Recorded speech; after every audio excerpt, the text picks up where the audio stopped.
Alors aujourd'hui, côté Comics VO, on va parler du retour de notre tueuse de vampires préférée chez Boom Studio.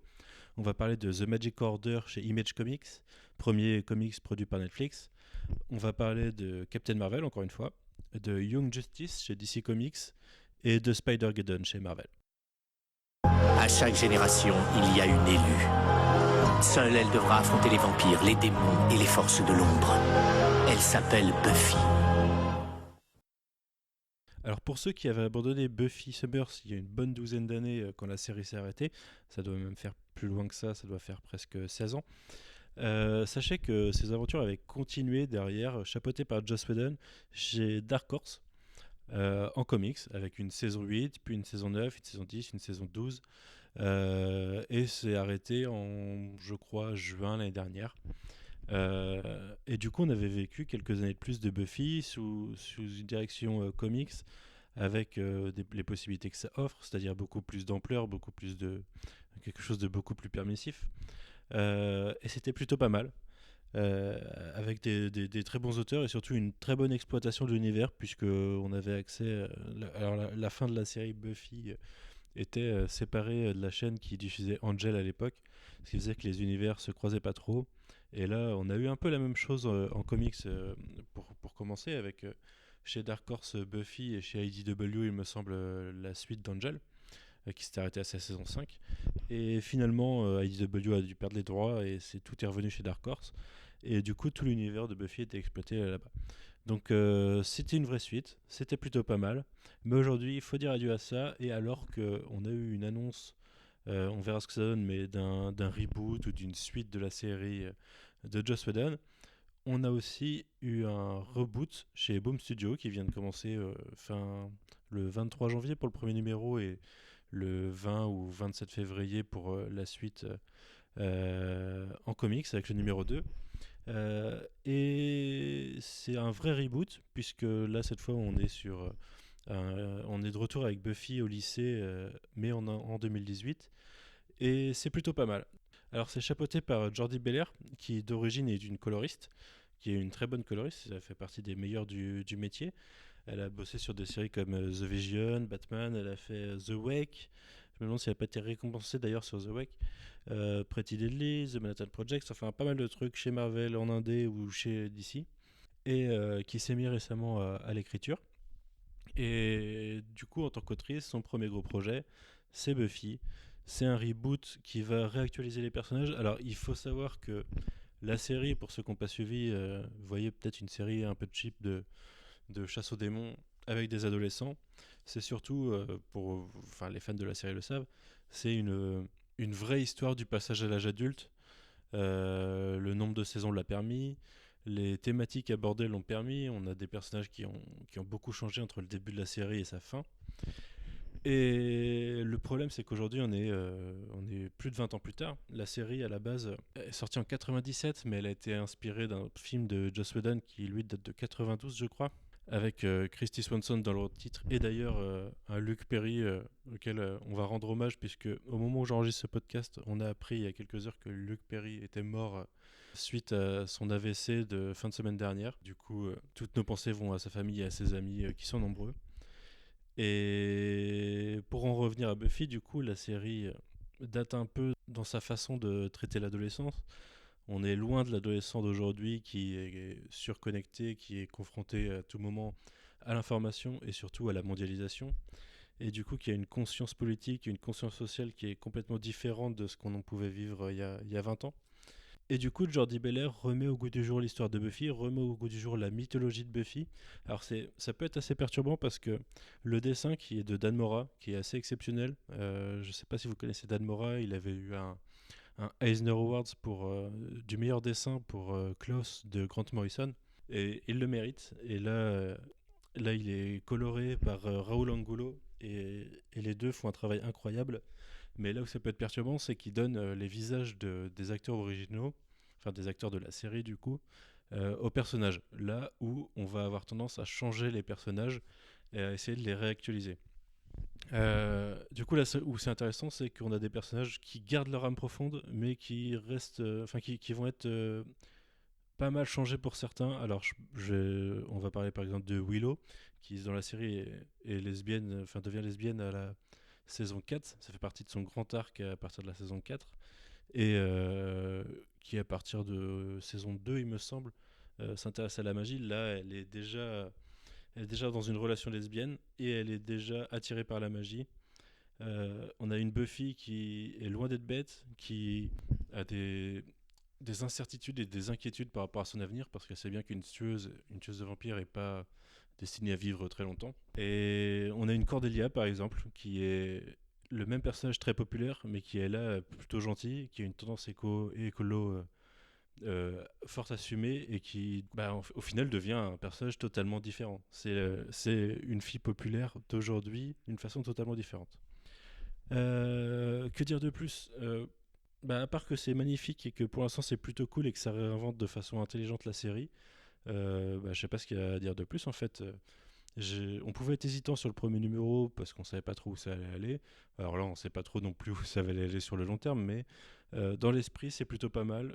Je vous conseille de vous jeter dessus si un jour un éditeur français le propose. Et si vous lisez l'anglais, euh, achetez les singles parce qu'en plus, le papier de Boom Studio est super bien. Il est épais, il a un toucher agréable. On est loin de ce qu'on pouvait avoir sur des comics comme Marvel ou DC il y a encore 2-3 ans. Et depuis, on sait que Marvel Edition fait des gros efforts, mais le papier de Boom Studio est encore meilleur, je trouve. Donc voilà, lisez Buffy. On va rester avec un peu d'indé chez Image Comics, avec le premier comics produit par Netflix. Alors je sais pas ce que ça va donner et je sais pas exactement quand ça se fait au final. C'est un comics de Mark Millar et de Olivier Coipel. Mark Millar, qui sait, vous le connaissez forcément, ne serait-ce que par ce qu'il a créé, parce qu'il a créé Kick-Ass, il a créé Wanted, il a créé Kingsman, il a participé grandement au début de l'univers Ultimate Marvel chez Marvel il y a presque 20 ans maintenant. Et l'univers Ultimate, c'est ce qui a fortement inspiré le Marvel Cinematic Universe. C'est notamment à sa série avec Brian Hitch et du coup à son dessinateur Brian Hitch qu'on doit le fait que Nick Fury est Samuel L. Jackson, puisqu'il l'a dessiné comme ça à la base. Du coup, Mark Millar, c'est un gros nom du comics, mais qui, depuis de nombreuses années, fait beaucoup de séries qui sont ce que j'appelle des séries pitch, c'est-à-dire des pitch pour le cinéma. Et en gros, il sort des comics en 4 ou 6 parties qui sont destinés à être vendus pour être adaptés en film. Et avec The Magic Order, pour dire les choses crûment, on a un peu l'impression qu'il s'est un peu sorti les doigts du cul. C'est-à-dire que on a une histoire plutôt travaillée, là où les personnages habituellement restent assez caricaturaux, mais sont vraiment là pour vendre des archétypes. Alors je dis pas qu'on n'est pas dans de l'archétype, mais on est dans une histoire familiale un petit peu travaillée avec des vrais enjeux et surtout un vrai univers visuel qui n'est pas forcément fait pour être adapté au cinéma, mais qui a une vraie raison d'être en papier. Et c'est plutôt cool. Alors surtout qu'Olivier Coipel est mortel dessus et nous donne des pages assez extraordinaires. Et que le propos, parce que j'ai encore pas du tout parlé du propos, le propos est assez propice à des choses visuellement belles. Donc de quoi ça parle, The Magic Order? Ça parle d'un ordre magique, voilà, vous allez vous foutre de ma gueule parce que c'est une traduction pure du titre, qui est là pour protéger l'humanité en secret des menaces qu'elle pourrait vivre, et qui se retrouve attaqué par d'autres magiciens qui souhaiteraient récupérer un livre magique qui contient des sorts très puissants, et du coup va essayer de détruire cet ordre pour mettre la main dessus. Au milieu de tout ça, on a une histoire familiale avec un père qui fait partie de l'ordre des magiciens et une famille assez décomposée dans le sens où on a le fils qui n'est pas le fils prodigue mais marche sur les traces de son père, la fille rebelle et le fils qui est sorti de l'univers de la magie parce que suite à une tragédie familiale. Et le tout marche très bien, c'est très dynamique, c'est surtout c'est magnifique. Il y a des twists qu'on peut éventuellement voir venir. Moi, je me suis laissé prendre au truc et j'ai pas tout vu venir. C'était plutôt cool.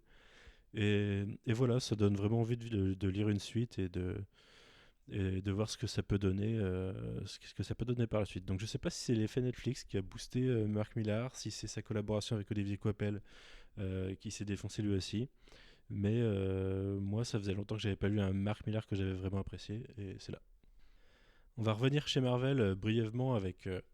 Enfin, pas brièvement parce qu'on va en parler 2 fois dans ce numéro, mais avec Captain Marvel, je vous avais dit qu'on reparlerait très vite de Kill Thompson, et c'est maintenant, puisque Captain Marvel, nouveau relaunch de la série, qui a eu pas mal de relaunch en quelques années, mais le personnage est mis en avant, enfin fortement en avant, depuis une bonne dizaine d'années, et c'est pas une mauvaise chose, et du coup a vécu beaucoup de relaunch. Et du coup, je vous ai dit que je reparlerai de Kelly Thompson, qui écrit Captain Marvel depuis janvier aussi, je crois, dans un arc qui, de façon assez opportune, fait suite à alors ce dont je vous avais parlé la dernière fois, La vie de Captain Marvel, qui vient de sortir en VF, hein, qui est sorti début février peut-être en VF, euh, et qui voyait Carol Danvers faire une pause super-héroïque pour réintégrer sa famille pendant quelques mois. Ici, Kelly Thompson profite de ça pour justifier de réintroduire à la fois de façon méta Captain Marvel au lecteur, mais aussi dans l'histoire Captain Marvel au public qui n'a pas vu son héroïne pendant plusieurs mois. Et du coup, d'un point de vue relations publiques, d'un point de vue... oui, ben non, relations publiques, elle a besoin d'expliquer tout ça et de revenir sur le devant de la scène. Et du coup, Tony Stark va l'inciter à faire une interview. On va la voir essayer de prendre une nouvelle héroïne sous son aile en la personne de Hazmat, qui est un personnage qui existe depuis longtemps, hein, qui avait fait partie de l'Avengers Academy, il me semble, qui est un personnage radioactif, donc qui peut créer des tragédies si elle se contrôle pas. Et derrière s'ensuit un arc qui pour l'instant est très féminin, puisque l'histoire va justifier que on se retrouve avec des femmes isolées pendant un moment et quelques super-héroïnes obligées de se battre contre une menace extérieure. Et pour l'instant, bah, on n'a que 2 numéros, mais ça marche très bien. Kate Thompson est toujours très forte pour placer ses situations assez rapidement, pour ses dialogues qui peuvent être assez acerbes, et pour la dynamique de la série. Donc ça alterne bon dialogue, action, de la touche personnelle. Tout se marie très bien. C'est dessiné par Carmen Carnero, qui avait pris la relève de Mahmoud Asrar en milieu de X-Men Red, il me semble. Donc X-Men Red, je suis pas sûr que ça ait été publié encore en VF, mais c'est une série en 12 numéros qui a couru sur 2018 globalement. Donc voilà. Une plutôt bonne série pour l'instant. N'hésitez pas à vous jeter dessus en VF, c'est pareil. Bon, est-ce qu'on reste chez Marvel ou est-ce qu'on va chez DC? Allez, on fait un petit saut chez DC.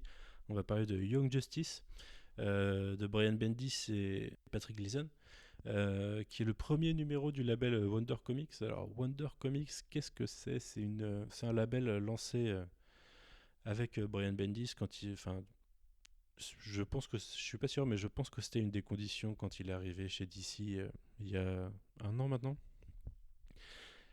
Qui va apporter un vent de fraîcheur à l'univers, essayer de réhabiliter des anciennes équipes ou anciens personnages qui ont un peu disparu quand les New 52 sont arrivés. Donc là, on a une équipe de Young Justice qui est une équipe qu'on n'avait pas vue depuis un bon moment et qui va se réunir de façon assez propice dans les 2 premiers numéros de la série. Alors, je me suis un peu coupé de l'univers des news depuis un moment pour éviter de me gâcher certaines choses ou autres. Mais du coup, j'ai toujours un doute sur est-ce que c'est l'univers d'ici normal, est-ce que c'est un univers parallèle à assumer. Je ne sais pas trop, ça reste assez flou sur le sujet. Et en plus, bon, l'univers des comics permet de jouer un peu avec ça. On peut dire qu'on s'en fout, hein, honnêtement. La seule chose qu'il faut savoir, c'est que c'est plutôt pas mal et qu'on a des personnages comme Wonder Girl qui était un peu maltraité ces dernières années. On a Connor Kent qui revient alors qu'on ne l'avait pas vu depuis un moment. C'est une version de Superboy du coup. Des choses comme ça. Et alors pour l'instant, on a 2 numéros. C'est très beau, c'est très dynamique. Les personnages sont très cool. Par contre, au niveau de l'histoire, bah, on a une menace du Gem World qui est un peu générique pour l'instant, qui est là pour introduire Améthyste, mais derrière, on ne sait pas trop où ça va aller, on ne sait pas trop si c'est utile, si ce n'est pour nous introduire l'équipe. Et du coup, c'est sympa, mais à voir où ça va aller dans le temps. Pour l'instant, le label Wonder Comics, c'est plutôt pas mal. Mais Est-ce que c'est un effet d'esbrouf? Est-ce que ça va tenir? Je sais pas. Donc on va dire à suivre. Et du coup, on finit avec un Marvel comme on les aime ou pas. Ça dépend de ce qu'on cherche. Parce que je vous parlais de Spider-Geddon. Alors, Spider-Geddon, ça vient de commencer en VF, il me semble. On doit avoir eu les premiers numéros de Edge of Spider-Geddon. Et ça a été annoncé pour une sortie au printemps ou début d'été, au printemps, je crois. Alors, c'est en mai ou en juin que ça va sortir en format souple sinon. Et en VO, ça finit fin. Non, début 2018. Donc Spider-Geddon, qu'est-ce que c'est? C'est une suite à Spider-Verse de 2014, qui était un super event interdimensionnel de totem araignée, donc de Spider-Man et compagnie, et Spider-Woman, dans lesquels les Spider-Man étaient chassés par les Inheritors, alors je sais pas comment ça s'appelle les héritiers peut-être en français. Et du coup, c'était des êtres surpuissants qui les mangeaient, tout simplement. Et voilà, donc c'était surtout alors Spider-Verse, c'est l'inspiration du coup de Spider-Man Into the Spider-Verse qui est sorti fin d'année. Et c'était surtout l'occasion de voir, introduire et voir plein de versions de Spider-Man et de Spider-Woman. Et c'était plutôt cool dans l'ensemble pour ça. C'était cool dans les tie-ins, c'était cool parce que ça introduit Spider-Gwen par exemple, qu'on a vu plein de Spider-Man travailler ensemble, que des équipes en sont nées, des choses comme ça. Au niveau de la menace, et ça sera la même critique pour Spider-Geddon, la menace est surpuissante et du coup on perd un peu l'intérêt du combat en soi. L'idée c'est comment désactiver la menace, comment la mettre de côté, mais venir à bout de la menace c'est pas tellement faisable. Vous verrez qu'il y a un petit trick dans Spider-Geddon qui est assez marrant et on verra ce que ça donne dans l'avenir. Mais sinon, j'ai trouvé qu'il y avait moins d'intérêt que sur Spider-Verse. Ça introduit moins de persos, moins intéressant. Ça vit toujours quasiment que par ses tie-ins. Sauf que là, on a des personnages qui sont moins marquants que ce qui avait pu être introduit par Spider-Verse. C'est relativement moyen. Et en plus, la série principale est. Alors, moi, j'ai préféré Edge of Spider-Verse, qui est en gros le recrutement des Spider-Man qui vont participer aux différentes équipes par Miles Morales, par Superior Spider-Man, des choses comme ça. Et qui introduisait d'ailleurs le Spider-Man du jeu vidéo de l'année dernière, de Insomniac, dans l'univers, enfin dans le multivers Marvel. Alors par défaut, dès qu'un Spider-Man existe, il fait partie du multivers Marvel, hein, il faut le savoir. Je crois que Spider-Verse jouait d'ailleurs avec les Spider-Man de Sony, les deux versions de Spider-Man de Sony. Deux à l'époque en tout cas. Euh, et du coup, oui, j'ai plutôt aimé Age of Spider-Verse, beaucoup moins Spider-Geddon. Et la série principale, elle vise surtout via Superior Spider-Man et Miles Morales, et sert surtout à introduire leur nouveau statu quo et leur relation pour leur série solo à venir. Et voilà. Alors, ouais, c'est difficile, hein, franchement. Alors, moi, j'ai tout lu, ça doit représenter une bonne vingtaine de numéros, voire plus. C'était pas simple. Peter Parker est mis de côté de façon, vous verrez comment. Donc lui, il continue à vivre dans une série en participant à l'histoire, mais pour mettre en avant Superior Spider-Man et Miles Morales, il y a un petit jeu scénaristique. Ça marche bien, mais du coup, ça en fait le moins bon détaillé, je trouve. Et dans l'ensemble, c'est super passable, quoi. Donc, alors c'était géré par Christos Gage et Roro Molina pour la série principale. Après, il y a des tie-ins qui sont gérés par les équipes, soit des séries attitrées, soit des équipes spéciales pour des mini-séries. Mais ouais, je vous le conseillerais même pas, sauf si vous êtes ultra fan de Spider-Man et que. Alors c'est très opportuniste, hein, parce qu'avec Into the Spider-Verse, forcément, il fallait que Marvel vende du papier, donc bah ça marche. Mais qualitativement, c'est pas trop ça, quoi. Bien écoutez, voilà, je vous dis à une prochaine et bonne lecture.